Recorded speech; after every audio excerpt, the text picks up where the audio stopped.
Olá, graças e paz. Seja bem-vindo a mais uma aula do nosso curso sobre a natureza e o caráter de Deus. Nós estamos estudando sobre os atributos de Deus nesse curso.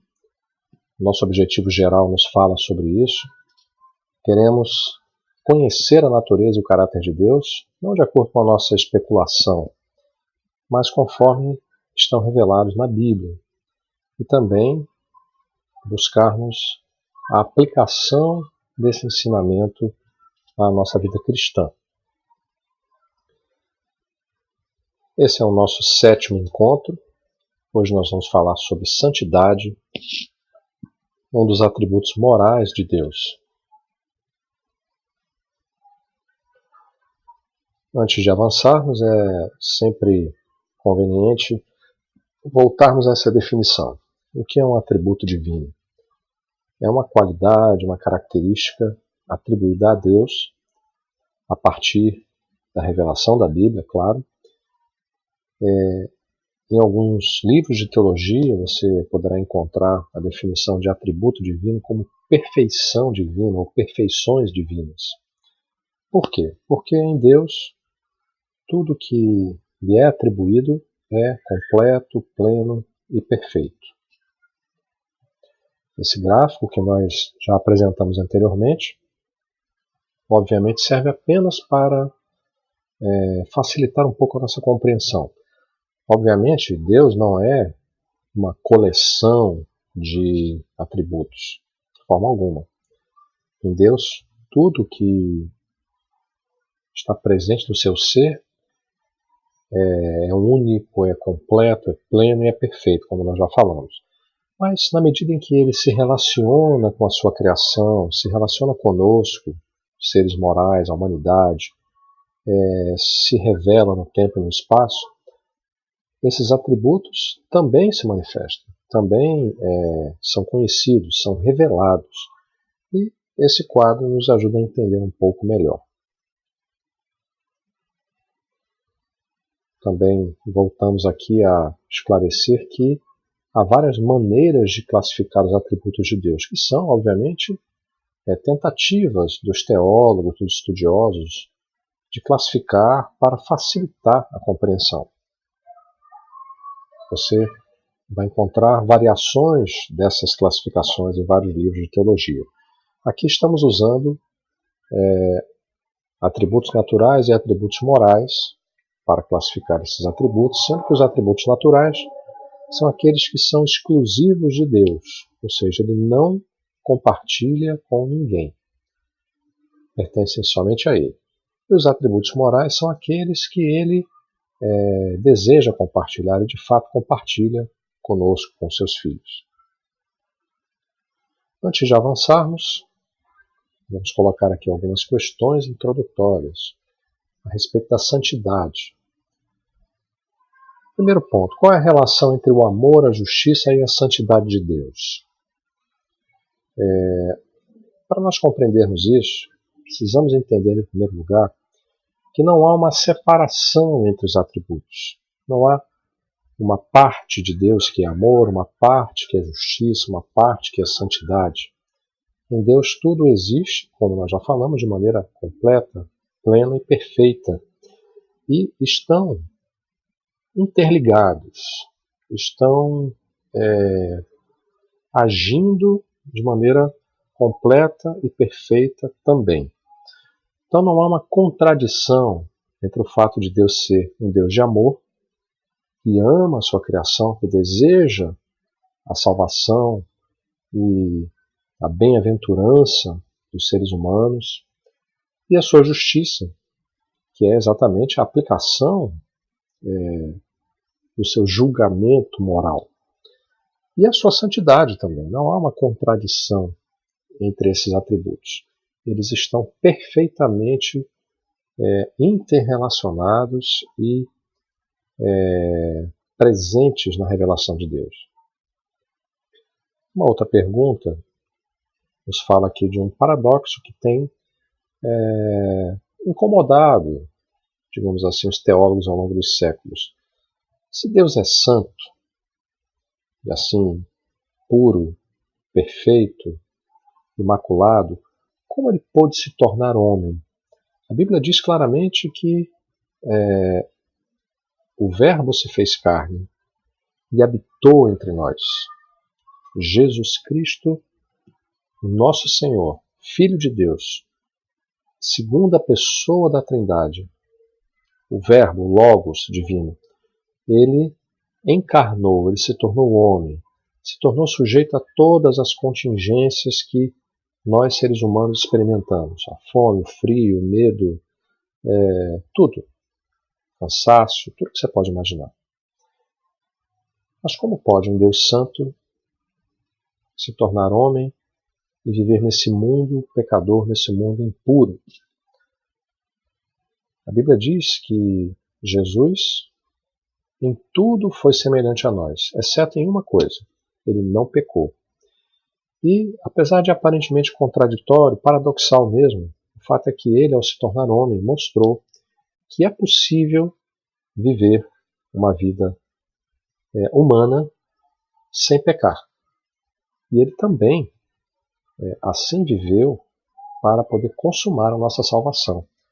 Mas é através do seu sangue, o sangue do Cordeiro imaculado, como a Bíblia diz, que nós podemos chegar à salvação, através do sangue de Jesus. Vamos falar um pouco de definições.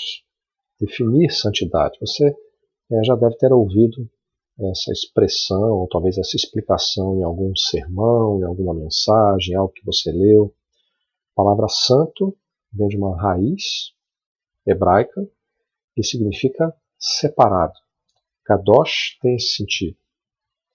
Aplicava-se aos sacerdotes, aos utensílios do templo, do tabernáculo, como separados para o uso no culto, mas também é atribuído a Deus.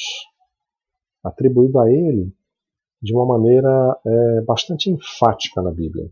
Como atributo de Deus, vamos agora para uma definição. Isso significa dizer que Ele é justo, perfeito e separado de todo pecado e mal. Na Bíblia, Deus é chamado de Santíssimo e também de Santo de Israel, como você pode ver nessas duas passagens, Salmo 71, 22 e Isaías 1, 4. Ainda no livro de Isaías, nós encontramos uma das experiências mais dramáticas, podemos dizer assim, que demonstram essa santidade. Você pode ler depois o capítulo como um todo, que fala da experiência do profeta diante da glória e da santidade de Deus. Mas, na visão, Isaías vê os serafins, os seres celestiais, anjos, seres celestiais, ao redor do trono de Deus, adorando a Deus e clamando uns para os outros: Santo, Santo, Santo é o Senhor dos exércitos, toda a terra está cheia da sua glória. Algumas informações aqui para você. Primeiro, o fato da palavra santo estar sendo repetida não quer dizer que eles estavam dizendo que Deus era 3 vezes santo, por exemplo. Não é esse o ponto. No hebraico, a repetição de uma palavra é usada também para ênfase. Então, o que os serafins queriam dizer é que Deus ele é o sublimamente santo. Ele é o Altíssimo. Ele é o Santíssimo. Ele é o Senhor dos Exércitos, que é tremendamente santo. Uma outra coisa, se você ler o relato da visão de Isaías, você vai ver que os serafins, que normalmente na Bíblia aparecem relacionados à adoração, eles cobriam o seu rosto e cobriam os seus pés em sinal de reverência a Deus. Até mesmo os seres celestiais, os anjos, quando estão na presença do Santo de Israel, demonstram esse temor por estarem diante do Deus que é santo. E Isaías chega a essa conclusão: ai de mim, que sou pecador, que vou perecendo, eu sou pecador, habito no meio de um povo de impuros lábios, e os meus olhos viram o Senhor dos Exércitos. Você depois pode conferir todo o relato da visão. Mas a ênfase aqui é a santidade sublime de Deus.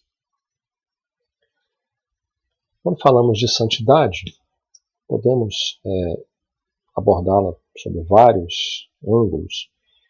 Um deles é a relação de Deus com a sua criação. Deus é santo por quê? porque ele é separado da sua criação. Ele é o totalmente outro, ele é o absolutamente transcendente, ele é o Altíssimo, aquele que habita na luz inacessível, como diz a palavra de Deus. Ele é o Criador e nós somos a sua criação. E não há confusão entre criação e o seu Criador. Diferente da visão panteísta ou panenteísta, que nós até falamos em uma das lições anteriores, não há confusão entre o Criador e a criação. Há aqui uma completa separação. Isso porque Deus é aquele que está acima da sua criação. E por isso ele é o santo, o separado. O texto de Isaías 40, esses versículos que colocamos aqui, nos falam disso. Eis que as nações são consideradas por ele como um pingo que cai de um balde, como um grão de pó na balança. As ilhas são como pó fino que se levanta, nem todo o Líbano basta para queimar, nem os seus animais para um holocausto, um sacrifício, no caso. Todas as nações são perante ele como coisa que não é nada. Ele as considera menos do que nada, como um vácuo. Com que comparareis a Deus, ou com que coisa semelhante confrontareis com ele? A quem, pois, me comparareis para que eu lhe seja igual, diz o Santo. Então Deus está olhando para a criação e dizendo, eu estou acima da criação. Todas as coisas, por mais aparentemente grandiosas que sejam diante de mim, nada são. Então, ilhas, nações, as florestas do Líbano, nada disso diante dele é alguma coisa, porque ele é aquele que está acima de todas as coisas. Ele é o santo em relação à sua criação. Deus é santo também porque ele não tem relação com o pecado. Aqui é a santidade no sentido moral mesmo. Ele é puro, ele é reto, ele é justo, ele está acima de toda iniquidade e mal, e por isso totalmente separado da humanidade pecadora. A santidade aqui, como algo presente no caráter de Deus, o coloca em oposição ao mal, ao pecado, à iniquidade. Ele não pode conviver, digamos assim, com isso, porque a sua natureza é uma natureza santa, pura, completamente separada. E a ira de Deus contra o pecado é inseparável da sua santidade. Aqui nós temos justiça e ira aparecendo em conjunção com a santidade. Quando nós falamos de ira, é importante destacar isso, para você que está me ouvindo aqui, nós não estamos falando da ira humana, nós estamos falando da ira de Deus. O que é a ira de Deus? Será que é a fúria de Deus apenas? A ira de Deus é a indignação de Deus contra o pecado, contra a injustiça, que o leva a agir contra o pecado, contra os pecadores. É algo absolutamente justo e perfeito. No ser humano, a ira ela está contaminada pelo pecado. Então, a ira, normalmente, quando aparece em nós, ela está ligada digamos assim, ao nosso egoísmo, à nossa arrogância, ao orgulho, porque fomos feridos nas nossas conveniências. No caso de Deus, não é disso que nós estamos falando. Estamos falando aqui de indignação contra o pecado e uma ação justa contra o pecado, contra o mal. Veja o que Josué diz ao povo, lá em Josué 24, 19 a 20.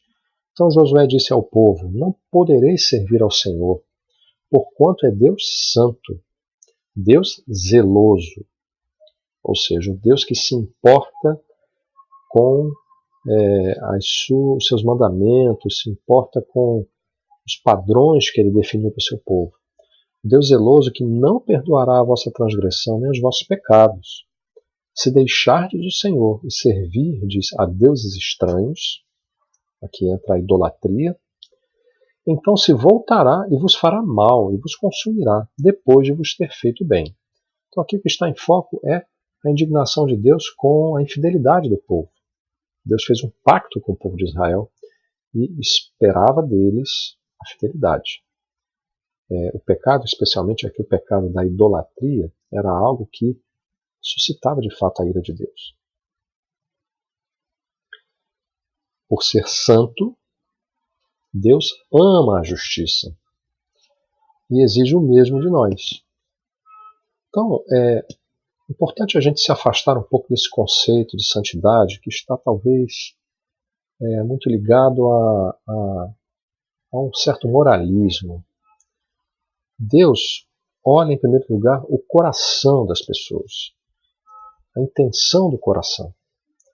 Deus, é claro que julga os atos, sim, mas lembre aquilo que Jesus fala no Sermão do Monte, quando diz que se você desejar o mal, se você, em seu coração, desejar o mal, você já pecou.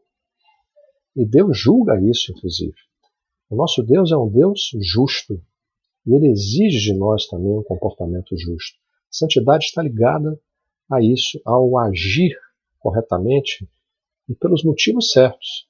Veja o que o Senhor fala no Salmo 24 para nós aqui, um texto maravilhoso.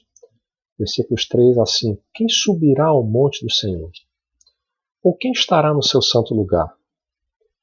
Será que serão as pessoas religiosas? Não. Aquele que é limpo de mãos, puro de coração, e não entrega a sua alma à vaidade, nem jura enganosamente. Este receberá a bênção do Senhor e a justiça do Deus da sua salvação. A promessa de Deus aqui para nós, se lhe formos fiéis. Porque a palavra do Senhor é reta, retidão aqui no sentido de justiça. E todo o seu proceder é fiel. Ele ama a justiça e o direito. A terra está cheia da bondade do Senhor. Maravilhoso esse texto. O Senhor ama a justiça e o direito. Isso se aplica às questões mais simples da nossa vida. Como nós nos relacionamos com as pessoas.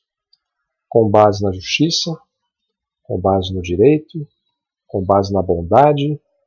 Deus julga as nossas ações e, mais profundamente ainda, a intenção do nosso coração. Pois tu não és Deus que se agrade com a iniquidade, contigo não subsiste o mal. Os arrogantes não permanecerão à tua vista. Aborreces a todos os que praticam a iniquidade. Um Deus santo, justo, exige de nós também um comportamento santo, reto e justo nesse mundo que tanto carece disso.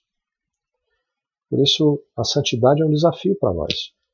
Esse é um atributo moral. Significa dizer, como nós já falamos no início, que Deus deseja compartilhar isso conosco. A santidade de Deus é o padrão que todos os seus servos devem imitar. Nós devemos ser imitadores do Senhor. Como povo da nova aliança, somos chamados para sermos santos e assim glorificarmos a Deus. O Senhor nos ordena: santos sereis, porque eu, o Senhor vosso Deus, sou santo.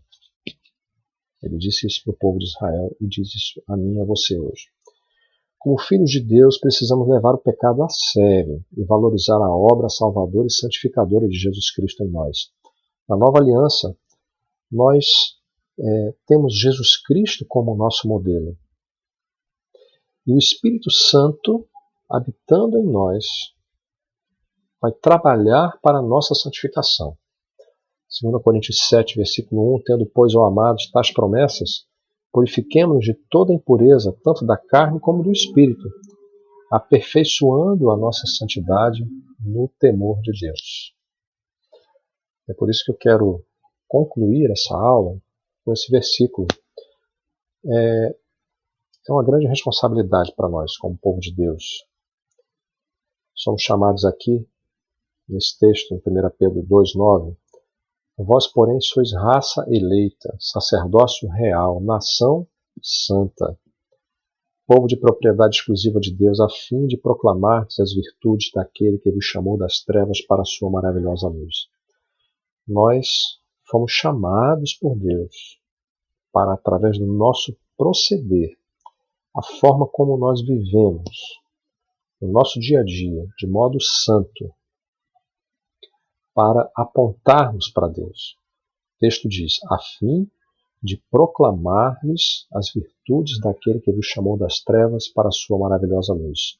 As virtudes aqui têm o sentido de a obra salvífica de Deus, os atos de Deus em prol da salvação do mundo. Que o Senhor confirme essa palavra no nosso coração e nos ajude a vivermos de uma maneira santa, de uma maneira que agrade ao Senhor, que o glorifique nesse mundo. Deus abençoe você. Até a próxima, se o Senhor assim nos permitir.